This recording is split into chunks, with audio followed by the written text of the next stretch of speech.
ሁለት መሰረታዊ ነገር ልናገር። ለምንድነው ዲያብሎስ እመቤታችንን ሁልጊዜ የሚጠላት ሲባል ሶስት ሰይጣን የሌለው እመቤታችን ያላት ሶስት ነገር አለ። አንደኛው ሰይጣን የሌለው ትህትና የለውም፣ ፍጹም ትዕቢተኛ ነው።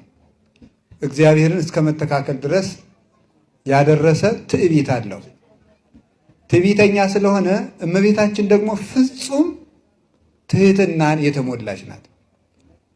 አባቶቻችን እንደሚናገሩት ጌታን ትጸንሻለሽ ተወልጃለሽ ተብሎ በተነገራት ጊዜ የምትወልጂው ከሶስቱ ቅዱስ ቅዱስ ቅዱስ ተብሎ ከሚመሰገኑት ከሶስቱ አካል አንዱን አካል ወልድን ትወልጃለሽ ተብሎ ተነግሯታል።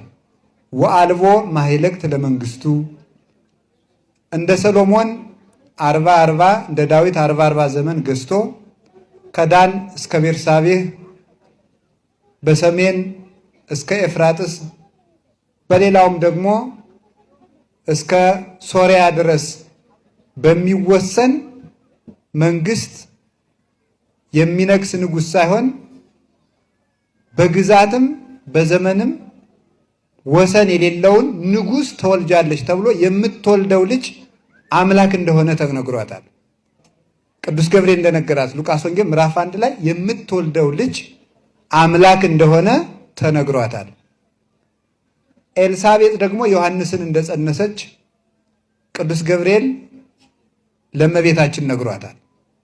አሁን ኤልሳቤጥ የጸነሰችው ሰው የጸነሰችው ከባሏ ከዘካርያስ፣ እመቤታችን የጸነሰችው አምላክ የጸነሰችው በድንግልና። እንዲህ ያለ ትንቢት ሲነገራት ማሰብ የነበረባት ሰውኛውን ቢሆን ኤልሳቤጥ መታ እኔን እጅ ልትነሳኝ ይገባል ነበር። ይህንን ትታ ፀሐይን የጸነሰችው ወደ ኮከቡ እናት ሄደች ይላል አባ ይስሐቅ የተባለ አባት ሲናገር፣ ፀሐይን ጸንሳ ወደ ኮከቡ እናት ሄደች ብሎ ይናገራል። ይህ ፍጹም ትሕትናዋ ዲያብሎስን ያናድደዋል፣ ፈጽሞም ይጠላታል። እሱ ይሄ የለውምና ማለት ነው። እሱ ስለሌለው ነጋዴ ራሱ ስለከሰረ አያዝንም፣ ባልንጀራው ስላልከሰረ ነው እንጂ ይባላል። እሱ ይሄ ስለሌለው ዲያብሎስ ፍጹም የሚጠላት በዚህ ነው።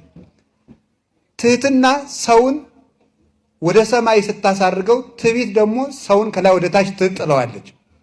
ዲያብሎስ የወደቀበትን ጉዳይ እመቤታችን አሁን ሔዋን አምላክ እሆናለሁ ብላ የተመኘችውን እመቤታችን የአምላክ እናት ለመሆን አይገባኝም ነው ያለችው።